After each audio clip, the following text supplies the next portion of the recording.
DECE 2 chapter first question number second. पोषण से क्या अभिप्राय है, इसके विभिन्न पहलुओं का विस्तार पूर्वक वर्णन कीजिए। पोषण के विभिन्न पहलुओं का वर्णन कीजिए। ठीक है, तो ये प्रश्न भी आपको मिल सकता है पेपर में। इसके बारे में आज बात करेंगे कि पोषण का मतलब क्या है, पोषण किसे कहते हैं हम।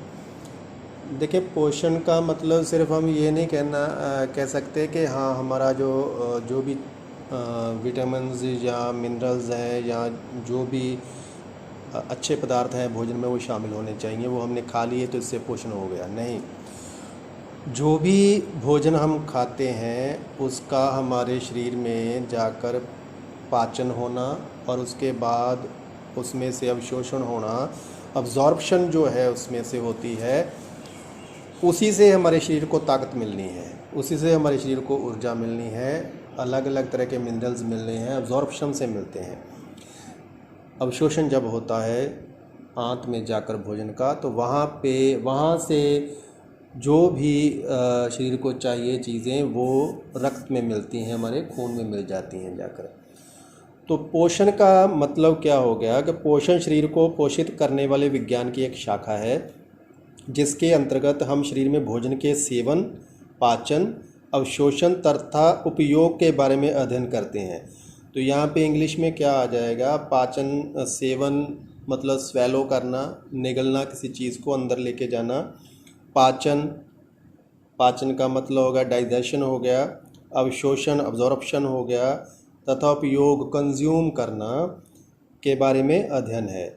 इसमें खाद्य पदार्थों के अंतग्रहण, इंजेशन तथा उनके उपभोग से संबंध उन सभी प्रक्रियाओं का समावेश होता है जिसके द्वारा शरीर की वृद्धि, उसके विकास, टूट फूट की मरम्मत एवं संपूर्ण शरीर में अथवा उसके किसी भाग में होने वाली क्रियाशीलता को बनाए रखने का कार्य संपादित होता है। तो आपने मोटे तौर पर क्या याद रखना है कि पोषण का मतलब है शरीर में भोजन को अंदर लेके जाना, उसका पाचन होना, उसका अवशोषण होना और उसके उपयोग के बारे में जो प्रक्रियाएं उसमें शामिल होती हैं उन सभी का अध्ययन किया जाता है, उन सभी के बारे में बात की जाती है। तो ये क्रियाएं कौन सी हो गई, जैसे पहले भी हमने बात कर ली। सबसे पहले क्या होता है, निगलना, स्वेलो करना, पाचन, डाइजेशन, उसके बाद होता है अवशोषण, अब्जॉर्प्शन तथा उपभोग, कंज्यूम हो गया, उसके बाद कंज्यूम हो जाना भोजन का। अब देखें, भोजन जब हम करते हैं तो इस चीज़ को ध्यान में रखते हैं कि उसमें जो भी हमारे शरीर को पोषक तत्व चाहिए वो हमारे भोजन में शामिल हों। तो कुछ चीज़ों की हमारे शरीर को ज़्यादा आवश्यकता होती है, कुछ की कम होती है। तो जितनी मात्रा में हमारे शरीर को आवश्यकता होती है उतनी मात्रा में हमारे शरीर में पोषक तत्व जाने चाहिए हमारे भोजन के द्वारा। तो क्या हो सकता है कि हमारे भोजन में किसी पोषक तत्व की अधिक मात्रा हो सकती है, किसी में कम मात्रा हो सकती है। तो ये जो पोषक तत्व हैं वो अलग अलग मात्रा में पाए जाते हैं हमारे भोजन में। पोषक तत्व कौन से हैं, पिछली क्लास में हमने डिस्कस किया था।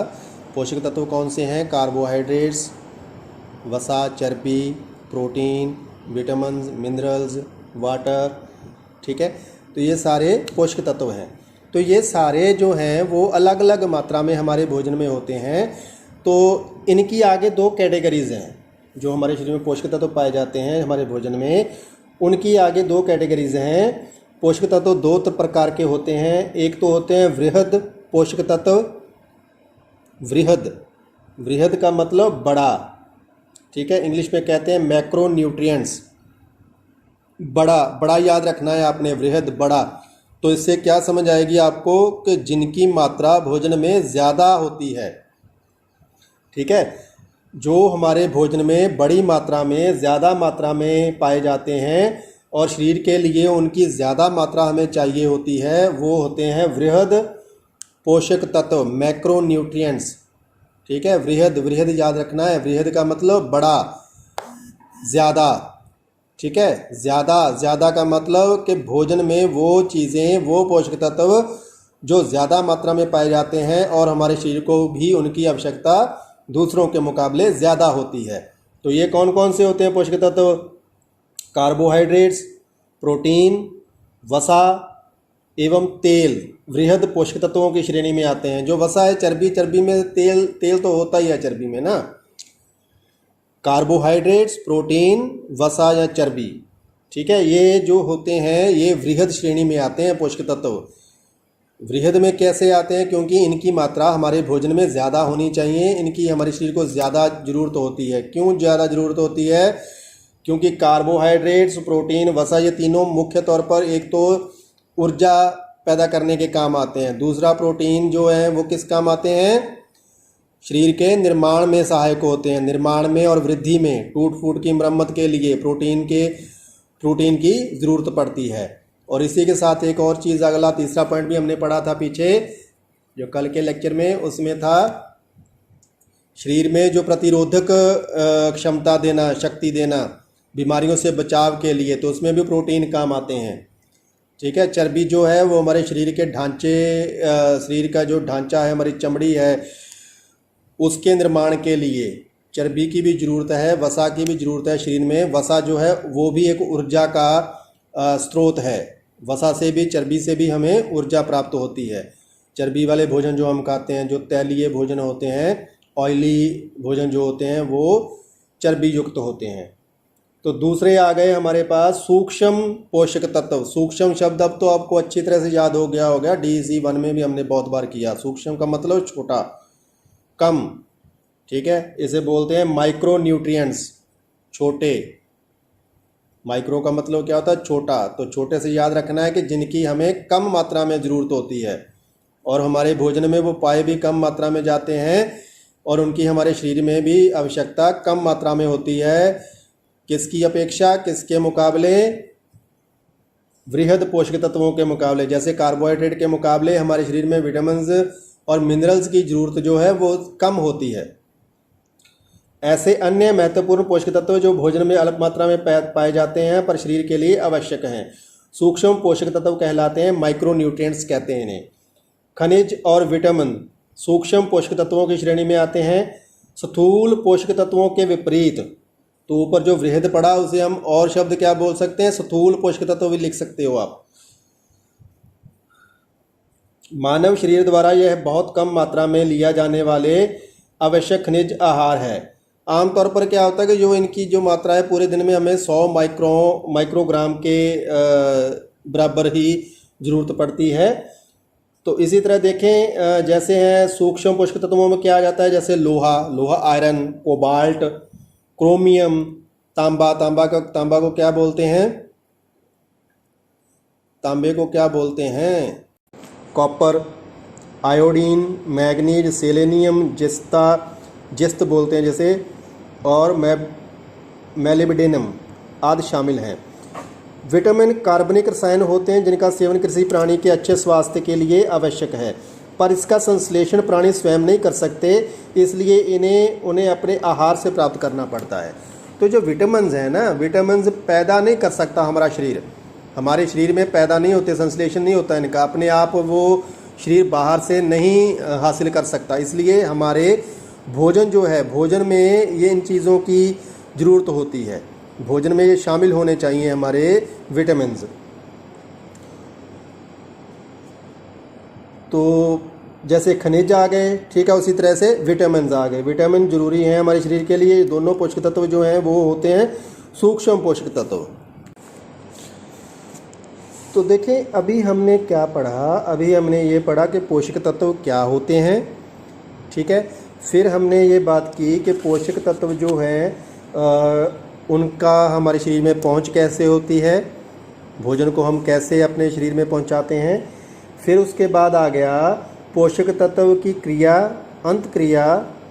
अंतःक्रिया और संतुलन, nutrients, action, interaction and balance.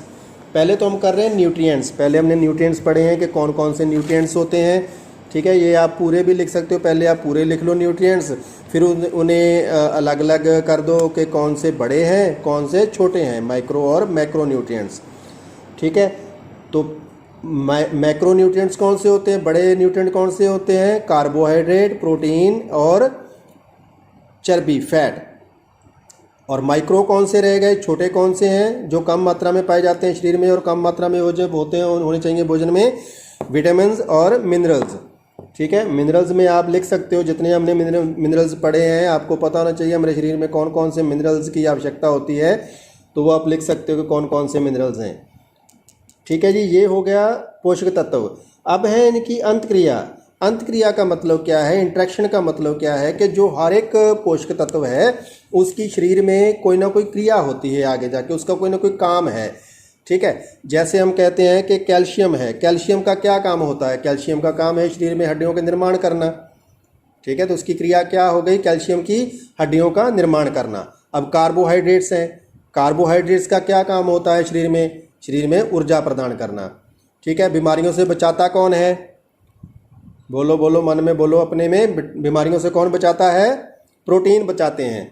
ठीक है, निरंतर वृद्धि कौन करता है, लगातार ग्रोथ कौन करता है, ये भी बोलो, ये भी कौन करता है, प्रोटीन करता है। ठीक है, तो इसके अलावा जो हड्डियां हैं, हड्डियों में क्या आ गया, कैल्शियम और फास्फोरस। दांतों में क्या होता है, फास्फोरस होता है। ठीक है, ये होगी इनकी क्रिया कि हर एक जो भी खनिज है, जो भी लवण है, जो भी विटामिन हैं, जो भी पोषक तत्व हैं, उनकी शरीर में कोई ना कोई क्रिया होती है। ये आगे उनकी एक्शन। ठीक है, एक्शन और इंट्रैक्शन। और उसके बाद है कि देखिए जब भोजन खाते हैं तो उसमें संतुलन होना चाहिए। भोजन में हर एक जो पोषक तत्व है उसका संतुलन होना चाहिए। ये नहीं कि हम सिर्फ चर्बी युक्त भोजन खाते जाएं कि हम तो न्यूट्रिएंट्स ले रहे हैं जी, चर्बी ले रहे हैं, पर उससे क्या होगा कि व्यक्ति फैटी हो जाएगा, उसमें प्रॉब्लम्स आ जाएंगी। तो कोई भी एक खनिज जो है या एक जो पोषक तत्व है उसी की बहुतायत वाला भोजन नहीं खाना चाहिए, या ऐसा नहीं होना चाहिए कि भोजन में किसी एक तत्व की बहुत ज़्यादा मात्रा है और दूसरे की बिल्कुल भी नहीं है। तो ये संतुलित भोजन का कॉन्सेप्ट क्या है कि इसमें सभी पोषक तत्वों की जितनी शरीर को रिक्वायरमेंट है उसी के हिसाब से भोजन में उसकी शमूलियत होनी चाहिए। ठीक है, तो अब देखें कि जैसे कैल्शियम और फास्फोरस दोनों हड्डियों के लिए चाहिए, कैल्शियम भी चाहिए और फास्फोरस भी चाहिए, परंतु अगर हमारे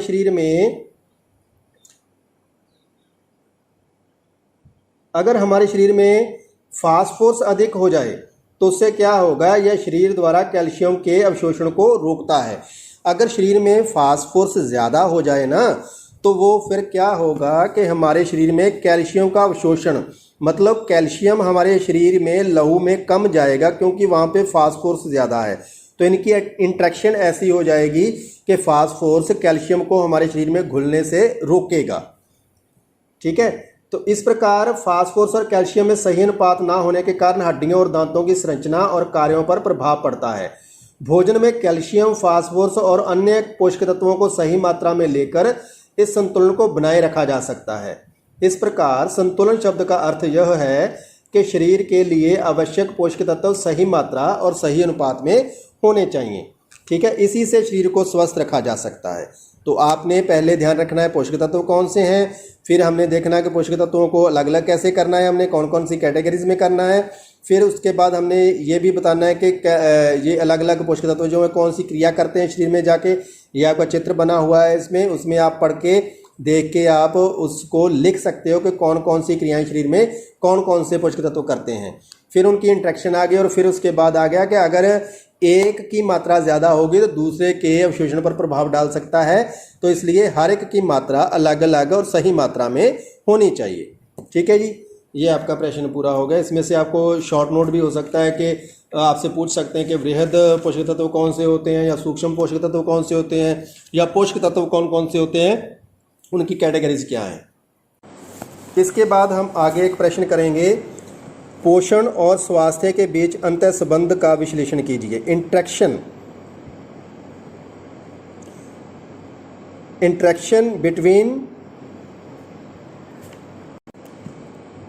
बिटवीन न्यूट्रिशन एंड हेल्थ, पोषण और स्वास्थ्य के बीच में क्या संबंध है। ठीक है, इसे हमने समझना है। ये मैं आपको आसान भाषा में बताऊंगा, उसे आप अपनी लैंग्वेज में लिख सकते हो ताकि आपको किसी तरह की प्रॉब्लम ना आए। ये प्रश्न आ सकता है, हो सकता है शॉर्ट नोट आ जाए। तो देखें क्या होता है कि जैसे हमने अभी पढ़ा कि शरीर में हर एक पोषक तत्व की अलग अलग मात्रा में रिक्वायरमेंट होती है, ठीक है। तो ये चीज़ तो आपने मोटे तौर पर अपने दिमाग में रख लेनी है कि हमारे शरीर में ये नहीं हो सकता कि किसी एक पदार्थ की मात्रा बहुत ज़्यादा हो और दूसरे को हम निगलेक्ट कर सकें और उसे छोड़ सकें, ऐसा नहीं हो सकता, ठीक है। तो इससे क्या होगा, अगर तो हम पूरी मात्रा में अपना भोजन में पोषक तत्वों की पूरी मात्रा ले रहे हैं तो हमारा शरीर क्या होगा, हमारा शरीर स्वस्थ रहेगा, हम हेल्दी रहेंगे, हमें कोई बीमारी नहीं होगी, ठीक है। मोटी सी बात हमने याद रखनी है कि अगर हमारे शरीर में सही मात्रा में पोषक तत्वों की मात्रा पाई जाएगी, हमारे भोजन में सही मात्रा में पोषक तत्व पाए जाते हैं, सभी को ध्यान में रखा जाता है, तो हम कभी भी बीमार नहीं होंगे, हमारा स्वास्थ्य अच्छा होगा, हमारी हेल्थ अच्छी रहेगी। तो स्वस्थ रहने का तरीका कौन सा है कि हमारे शरीर में सभी पोषक तत्वों की मात्रा अनुपात में सही हो। अब क्या होता है कि अगर हमारे शरीर में इन पोषक तत्वों की मात्रा कम रह जाए तो फिर क्या होगा, फिर हो जाएगा कुपोषण। अगर हमारे शरीर में पोषक तत्वों की मात्रा कम पाई जाती है, हमारे भोजन में इनकी मात्रा कम है, तो हमारा शरीर किस स्थिति में चला जाएगा, वो कुपोषण की स्थिति में चला जाएगा, जहाँ पे हमें कम भोजन मिल रहा है, कम हमें पोषक तत्व मिल रहे हैं। तो बच्चा जो होगा वो क्या हो जाएगा, कुपोषित हो जाएगा। इसे हम कहते हैं माल न्यूट्रिशन। माल न्यूट्रिशन मतलब ऐसी स्थिति जहाँ पे बच्चे को भोजन जो है कम मात्रा में मिलता है या उसमें पोषक तत्वों की कमी पाई जाती है, तो उसकी स्थिति कुपोषण वाली हो जाती है। जैसे बच्चों की हड्डियां बाहर आ जाती हैं, पेट अंदर को पिचक जाता है, गालें अंदर को पिचक जाती हैं, ठीक है, आंखें धसी हुई हो जाती हैं, तो ऐसे जो बच्चे होते हैं वो कुपोषण का शिकार होते हैं। तो अब देखें, एक स्थिति बन गई कि पूरा पोषक तत्व मिल रहे हैं तो हम स्वस्थ हैं, ठीक है। अगर पोषक तत्वों की कमी पाई जाती है तो कौन सी स्थिति आ गई, माल न्यूट्रिशन की स्थिति आ गई, कुपोषण की स्थिति आ गई। अब अगर हम ये कहें कि देखें हमारे भोजन में तो सभी तरह के पदार्थ बहुत ज़्यादा मात्रा में हैं, हम कार्बोहाइड्रेट भी बहुत ज़्यादा ले रहे हैं, हम फैटी चीज़ें भी बहुत ज़्यादा ले रहे हैं, हम प्रोटीन की मात्रा भी बहुत ज़्यादा ले रहे हैं, सुबह भी शाम भी दोपहर, हर वक्त हमारे भोजन में पोषक तत्वों की मात्रा अधिक पाई जाती है। तो ऐसी स्थिति क्या अंत निकलेगा कि हम अति पोषण की स्थिति में पहुंच जाएंगे। अति पोषण की स्थिति क्या आ गई, ओवर न्यूट्रिशन। पहले हमने किया पोषण की स्थिति क्या है कि जहाँ पे हमें सही मात्रा में भोजन मिल रहा है, हम स्वस्थ हैं। जहाँ पे कम भोजन मिल रहा है, कम पोषक तत्व मिल रहे हैं, वहाँ पे क्या आ गया, माल न्यूट्रिशन आ गया, अल्प पोषण आ गया, अंडर न्यूट्रिशन आ गया, ठीक है। अब क्या हो गया कि हम हर एक चीज़ बहुत ज़्यादा मात्रा में ले रहे हैं, तो वहाँ पे क्या आ जाएगा, अति पोषण आ जाएगा। अति पोषण ओवर न्यूट्रिशन हो जाएगा, ऐसी स्थिति पैदा हो जाएगी। और इस स्थिति का सबसे बड़ा भयंकर रोग कौन सा है, मोटापा, ठीक है। तो देखें, कुपोषण की स्थिति में पेट अंदर को पिचक जाता है, बच्चे की हड्डियां बाहर दिखाई देने लगती हैं और उसका ढांचा जो है बिखरा सा बन जाता है, उसकी जो आंखें अंदर को धंस जाती हैं, ठीक है, गाल पिचक जाते हैं, हाथों पे मांस नहीं होता, हड्डियों पे मांस नहीं रहता। तो ये स्थिति होती है कुपोषण की। अब इसके विपरीत मांस ढिलक जाता है, ठीक है, पेट बाहर को फूल जाता है, गालें फूल जाती हैं, ठीक है। तो इस स्थिति में भी क्या होता है कि आपकी चमड़ी के ऊपर बहुत ज़्यादा मोटी परत चढ़ जाती है वसा की, चर्बी की। तो ये स्थिति भी कौन सी है, ये भी एक बीमारी की स्थिति है। ये अधिक हो गया पोषण, यहाँ पे अति पोषण हो गया और इसे हम कहते हैं ओवर न्यूट्रिशन। ये भी एक रोग है, ठीक है जी। तो ये आपने ध्यान में रखना है। पोषण और स्वास्थ्य के बीच अंत संबंध क्या है कि अगर तो हम सही मात्रा में भोजन ले रहे हैं तो हम स्वस्थ होंगे, कम मात्रा में लेंगे तो कुपोषण हो जाएगा, अधिक मात्रा में लेंगे तो अति पोषण हो जाएगा। तो ये एक बैलेंस्ड चीज़ रहनी चाहिए हमारे शरीर के लिए, भोजन की आवश्यकता बैलेंस्ड होनी चाहिए, तो अभी हम स्वस्थ रह सकते हैं। तो ये आपने प्रश्न ध्यान से समझ लेना है, पढ़ भी लेना है, ताकि अगर आपको शॉर्ट नोट आए तो आप कर सकें।